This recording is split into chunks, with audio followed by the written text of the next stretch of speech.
Hello, everybody, and welcome to October's virtual farm visit. We're here today with Jeremy Savage, who is the farm consultant, and Peter Hancock, the farm manager, and I'll hand it over to them to talk about what's been happening on farm this month.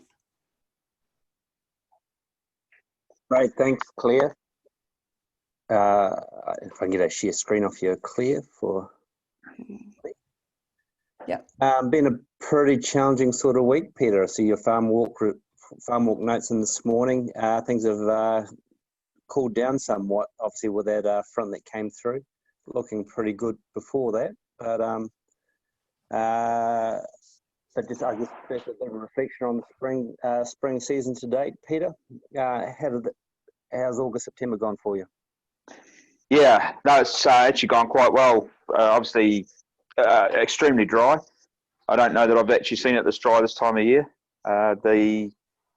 We have been irrigating for a couple of weeks now, so really dry. But last week we got quite a severe frost, around about -5 degrees, and then a couple more followed, and it's really affected the pasture. It's burnt all the clover off and plantain, and most pastures that we were grazing at that stage have all gone yellow in the base. Yeah, so it's loaded right up.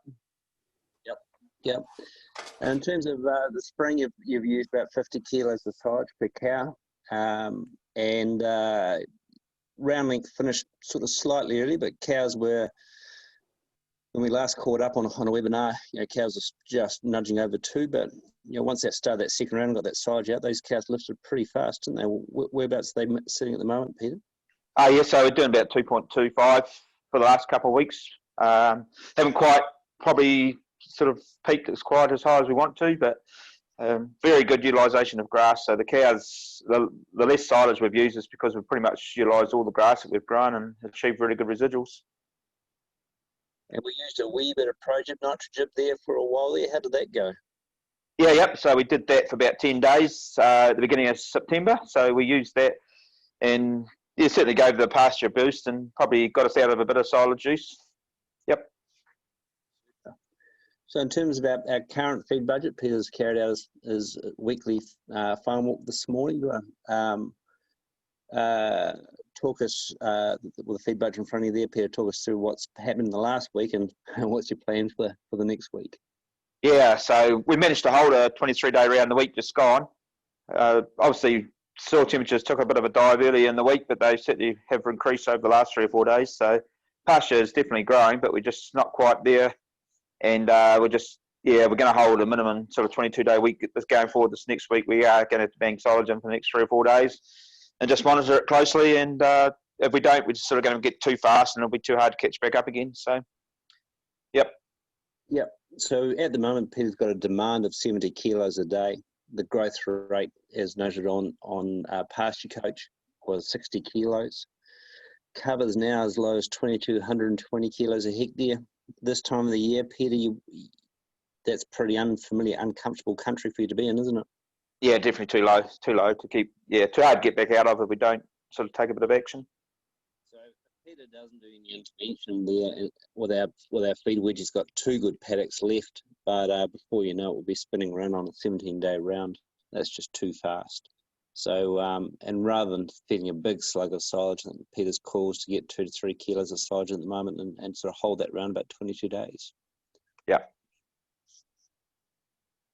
In terms of your grazing rules for, once you get things back on track, Peter, your grazing rules for October, and this will be up, available on the website as well. So, sort of bit of interrogation of Peter last week, but at the moment, the demand's about 20.4 kilos a cow, with the cows doing 22.25.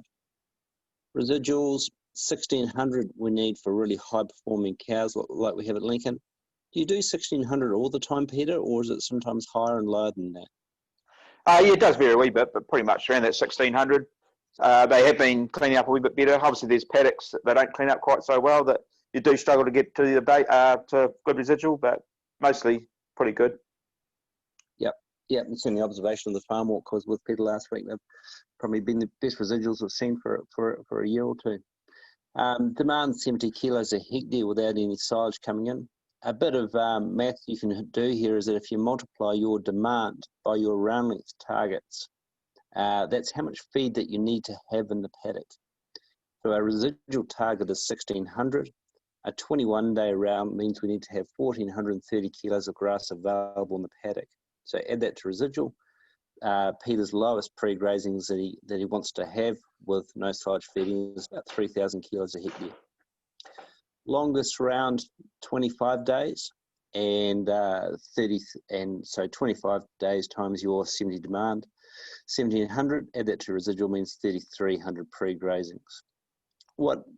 What's your plan? What do you find works well, Peter, in terms of getting good residuals? Can the cows handle 3,300 on all your paddocks, or does it vary a wee bit from paddock to paddock? They definitely can handle, but it definitely does vary. So you just sort of got to be onto it.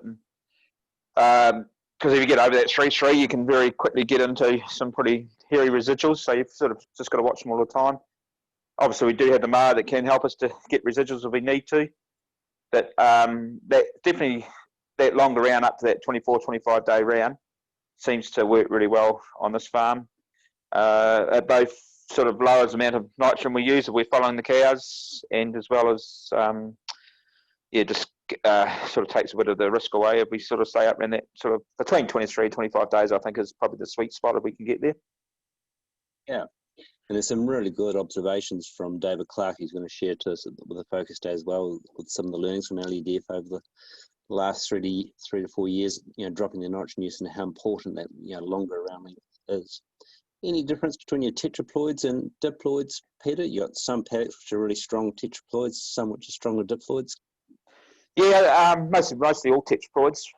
Bit of a mix of tetraploid and diploid, but we have got one straight diploid paddock, and you've sort of got to be on that. If we were running all diploids, we certainly couldn't be running a 25-day round going to 3-3, 3-4. It would certainly wouldn't work as well as what it does when using tetraploids. Thanks, Peter. So, the key thing there is fastest round that we want to be on is a 21-day round. Anything underneath 21 days, as Peter's about to walk into in the next couple of days while we recover from that cold snap, we're prepared to use a bit of silage. Longest round, 25 days. Anything over and above 3,300 will be dropping out for a wee bit of silage, and we'll be taking it off pretty quickly, Peter, to get those paddocks back in the round. That'd be the case, won't it? Yeah. Cool. Calf sales, Peter, in terms of, one of the goals we had at LEDF is to try and minimise our bobby calves. How did that go this year? Yeah, no, it's worked quite well. So we managed to get 116 Angus beef calves away at 4 days old. That worked really well. And other years we've always held on to all our AI heifers until we get the DNA back. Obviously that has a cost to us. This year we made the decision to sell some at 4 days old, so we just sort of made a cut-off around about 180 BW. Anything below that, we sort of put out the gate at 4 days old, and we kept around about 168 of our own just to make sure that we get our 160 replacements, good replacements. So all up, Peter's and the team have reared 320 odd calves, and that's some of our calves, don't survive and make it into the calf shed. So we're estimating that about 70% of our calves have been reared this year in some form or another. Not by LEDF this year, but they've been, Craig Moore have taken them off our hands and reared them with a contract rearer. One of the reasons we went down this track is we spent quite a lot of money last year on trying to rear calves. Calf rearing facilities at LEDF aren't ideal for rearing 320 calves, and they got stretched, and we blew out our budget around a calf meal and milk powder as well. So good to see our cost tracking and some pretty significant savings we hope to get this year, Peter. Yep. Mating prep. We just finished calving, Peter, and now we're thinking about mating already. We are. Yeah. That plan with us. Yeah. So obviously we've been doing pre-mating heats. We tail painted the herds 3 weeks ago. We've been observing them just on a weekly basis. That really helps us, especially going forward, when we know which cows have cycled. When we start using sex semen, obviously we want to get a good result from the sex semen. So if we know that the cows we put in the sex semen to have already had a cycle, know they're going to be more fertile and hopefully get a better result with the sex semen. This year we're going to use, we're not going to AI our heifers because of where they are. They're too far away to actually travel to them each day and do them. So we're just going to end up putting bulls over them and then putting in sex semen for 4 weeks across the herd. First 3 weeks going to be using 12 straws a day, and then for week 4 just dropping it down to 6 straws a day. The thing with sex semen, obviously we get the straws, we actually got to use them. So top 70% of the herd will be going to AI, and then dropping the bottom 30%. We'll do what we did last year, put it to Angus. Probably 4.5, 5 weeks of AI to get enough replacements next season, and then we'll do 3 weeks of all Angus, and then we'll top up at the end just with short gestation for the last 3.5 weeks, depending on how things are going. Obviously, we'll monitor on the way through, making sure we're not getting too many returns, and we're going to make sure we get enough replacements. And cow condition at the moment, coming up to mating, Peter, how are the cows looking? They're looking very good, actually. They're holding condition quite well, so about 4.5 average. We have probably got a wee bit more of a tail end this year. We have got a smaller group that we're running with the first calvers, and about 43, 44 lighter condition score cows have been put in that younger mob just to help them out a wee bit more. Super. Just looking at the finances, we sort of have done a revision last month, and we'll be doing them every month from now on. So our budget was $3.95 for this season. Current spend is about $40,000 higher than the budget, but that includes a $20,000 bill which was associated with repairing the yards and earthquake repairs as well. So we'll be putting in a claim for that, and hopefully we can back that out of our cost structure by the end of the year. So at the moment, our current spend is about 7 cents above budget. Some of that's due to timing as well. Our dry cow therapy popped into this year rather than last year, and it's normally in last year. So hopefully we'll recover some of that overspend as we go through the season as well. And a bit of a plug on for our focus days. So our focus day is coming up next week on the 15th of October. So topics which we're going to be covering: update on season to date. Well, you've got the good all already from Peter.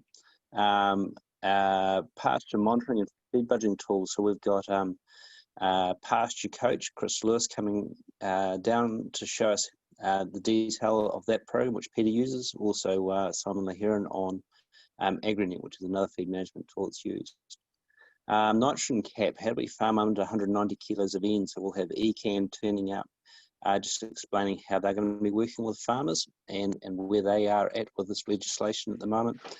And we've got some great stuff from David Chapman from Dairy NZ. David has and on the journey of LEDF on low nitrogen use. So David's got some really good science, and also has interpreted the pasture coach data that Peter's been using and over the last 4 to 5 years. So out of that, we've got a really good handle on how LEDF has been able to successfully drop their nitrogen use while maintaining profitability as well. So and that's testament to Peter's good monitoring the last 5 years as well. So look forward to seeing you there next week. It should be a great day. How are the staff going on farm, Peter? All well? No, the staff are going exceptionally well, doing an excellent job. So no, they've been going very well. Yep. So what sort of roster you're onto now? What roster did you run through the spring with the staff, Peter? 8 and 3 all season. Yep. And 5 and 2 through the winter.